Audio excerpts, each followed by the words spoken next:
Salve, salve galera do Central HQs, bem-vindos a mais um vídeo aqui do canal. Um vídeo muito pedido pelos inscritos e também muito aguardado. Rolou no ano passado, mas esse ano eu realmente não tinha me decidido gravá-lo, né? Voltei das minhas férias e agora nós temos o vídeo dos piores quadrinhos de 2019. As minhas piores leituras, ou como eu gosto de me referir, os quadrinhos que mais me decepcionaram. Não necessariamente são quadrinhos ruins, mas aqueles que eu tinha uma expectativa um tanto grande com relação aos materiais e acabaram não suprindo todas essas expectativas. E eu abro aqui com Action Comics Especial 80 anos, publicação da editora Panini Comics, a edição 1000, né? Trazendo aí um rol de artistas que passaram pelo Homem de Aço. Afinal, o Superman teve a sua primeira aparição em Action Comics número 1 de 1938. E como se trata de uma edição comemorativa, eu realmente tinha uma expectativa de histórias de melhor qualidade. Tem algumas histórias ali que são interessantes, mas a maioria é de medianas para ruins. Então eu realmente fiquei um tanto decepcionado com essa publicação. Esperava mais uma edição comemorativa do Superman. Então, ponto negativo. O Retorno ao Planeta Hulk, publicação da editora Panini Comics, trazendo Greg Pak nos roteiros, ele que ganhou fama exatamente escrevendo o Incrível Hulk e mais especificamente ainda no arco Planeta Hulk. E agora, em vez de utilizar a sua criatividade e inovar, né, com o substituto do Incrível Hulk, que foi o Hulk Pimpão, o Hulk Amadeus Cho, na fase All New, All Different, ele simplesmente traz um repeteco sem a mesma inspiração, sem a mesma criatividade, utilizando um personagem que não é carismático. O Amadeus Cho, como um coadjuvante, funciona muito bem, não como um Hulk coadjuvante, mas quando ele foi, por exemplo, sidekick do Hércules ou o próprio sidekick do Incrível Hulk, ele realmente foi um personagem bem interessante, mas nesse arco de histórias que não tem nada de original, ele realmente deixou a desejar.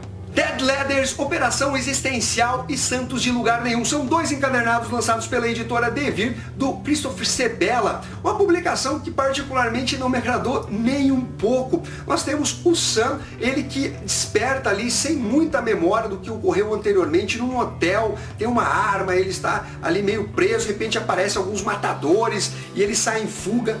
É uma publicação que envolve ali grupos mafiosos, conspiração. É uma história um tanto truncada, sabe aquela publicação chata de ler, parece que você vai lendo, a coisa não desenvolve, a arte também bem suja, muitos quadros por página, algumas imagens assim confusas. Eu realmente acabei não curtindo essa publicação da editora Devir. Hulk Pimpão contra o Mundo. Vocês acharam que essa edição, que é uma continuação do Retorno ao Planeta Hulk, que está nessa lista de piores, também escrita por Greg Pak, estaria de fora? É óbvio que não. Nós temos mais uma história sem criatividade nenhuma, mostrando que aquela substituição feita pela Marvel Comics, na verdade, simplesmente passou de um arremedo. Uma publicação que não traz, mais uma vez, nenhuma novidade, falta de criatividade total. O Amadeus Cho teve a sua personalidade cada vez mais próxima ao Hulk clássico, que no caso é o alter ego Bruce Banner, ou seja, nós temos uma publicação que poderia muito bem ser estrelada pelo próprio Incrível Hulk, obviamente sem a originalidade, porque se trata mais uma vez do Incrível Hulk combatendo diversos heróis aqui no planeta Terra. Sinceramente, a Marvel perdeu muito tempo com esse run em que o Amadeus Cho, o Hulk Pimpão, estrelava a publicação do Golias Esmeralda. A Ressurreição da Fênix, publicação que saiu encadernada pela editora Panini Comics. E meus amigos, eu posso resumir essa publicação poupando o seu tempo dizendo o óbvio. Mais uma vez, a Jean Grey ressuscitou. A edição ela é tão pedante e maçante, mostrando coisas simplesmente irrelevantes com alguns flashbacks, o relacionamento da Jean Grey com os outros mutantes, que você só vai perder tempo lendo essa publicação. Saiba que apenas ela voltou. Uma edição horrível, difícil de acompanhar. O Retorno do Wolverine, publicação que traz diversos especiais, spin-offs, uma publicação que foi publicada numa minissérie em 6 partes aqui no Brasil pela editora Panini Comics. Eu sei que muita gente tem curiosidade sobre a volta do Wolverine clássico. Nós temos ali o velho Logan, a X-23, né, que é a novíssima Wolverine e tal. Você pode ficar curioso, né, para ler como foi essa volta do personagem. Basta você ler simplesmente o volume 1, o volume 2 e o volume 6. Passe batido pelas edições 3, 4 e 5. É uma enrolação. São histórias que não levam a lugar nenhum. Em suma, se você ainda quer insistir nessa publicação, edição 1, 2 e 6. Batman Casamento, publicação que divide opiniões e, na minha opinião, ela é realmente ruim. Um novelão mexicano cheio de incoerências, um Batman todo sensível, emo, que se abalou por conta de uma decisão da Mulher Gato quando ele passou por situações muito piores. Sinceramente, o Tom King ali mostra quando ele escreve um Batman realmente com baixa qualidade. O Tom King é realmente um escritor diferenciado. O run dele, à frente do título do Homem-Morcego, tem sim seus muitos altos, também tem os seus diversos baixos, e uma dessas publicações é exatamente o Casamento. Radiant, mangá da editora Panini Comics, publicação que basicamente vai trazer mais do mesmo, história genérica, sem criatividade nenhuma, uma publicação que traz aí um mangá francês para o Brasil, e realmente é uma história simplesmente qualquer coisa. Você pode passar batido por essa publicação que não vai perder nada. Armagá ausente sem permissão, publicação da editora Panini Comics. Essa aqui é a continuação da edição, e ao contrário das histórias do Arma X, que envolvem também o Armagá, escritas por Greg Pak, nós tínhamos aquele feijão com arroz, história de super-heróis muito bacana. Aqui começa a decadência do título, né? Mudou de nome e tal, mas é basicamente uma história contínua, e realmente o Greg Pak perdeu a mão. Ele já não consegue ter mais coerência na história, não traz elementos interessantes, um bom desenvolvimento de trama. É uma coisa bem clichê, batida, com algumas incongruências. Então realmente eu já não indico a continuação envolvendo o título Armagá. Inclusive essa publicação, ela não eleva o nível depois dessa primeira. A publicação continua ali de mediana para baixo.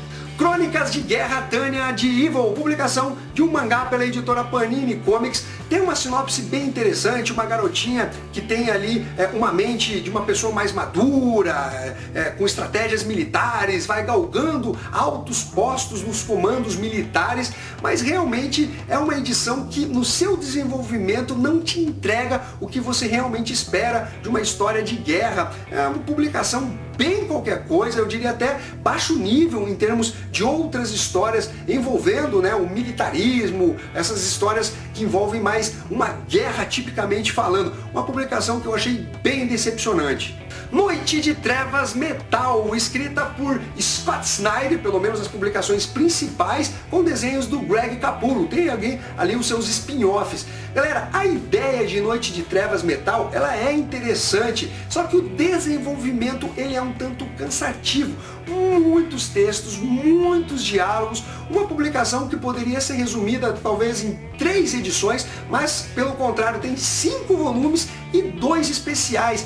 É uma enrolação para as coisas acontecerem, realmente uma publicação que apresenta alguns conceitos novos que estão sendo utilizados no universo DC, como o Batman que ri, aquele universo sombrio com as contrapartes malignas de outros membros da Liga da Justiça, mas realmente o desenvolvimento da história deixa a desejar, ainda que você colha alguns frutos positivos dessa saga. Aurora nas Sombras, publicação da editora Dark Side Books. Essa é a publicação que não é exatamente ruim, apenas eu fiquei decepcionado. Eu esperava mais na minha leitura desse material. Talvez eu não tenha pego todas as referências, todas as ideias que o artista quis passar com relação a essa publicação. Basicamente nós temos ali uma história em que tem um cadáver de uma garotinha numa floresta e diversos seres pequenos, eles estão ali se relacionando com histórias que envolvem traição, canibalismo,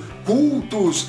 Ele traz algo interessante, mas a ideia geral, aquela coisa de você sentir a sensação de ter uma boa leitura, eu acabei não tendo. Então por isso eu achei a publicação um tanto decepcionante. Quarteto Fantástico Eternamente. Essa edição realmente, além de ruim, ela é decepcionante. Nós estamos falando da volta da primeira família, escrita por Dan Slott, então esperávamos algo mais arrebatador, algo mais imponente, que o leitor, né, vibrasse com a nostalgia da volta do Quarteto Fantástico.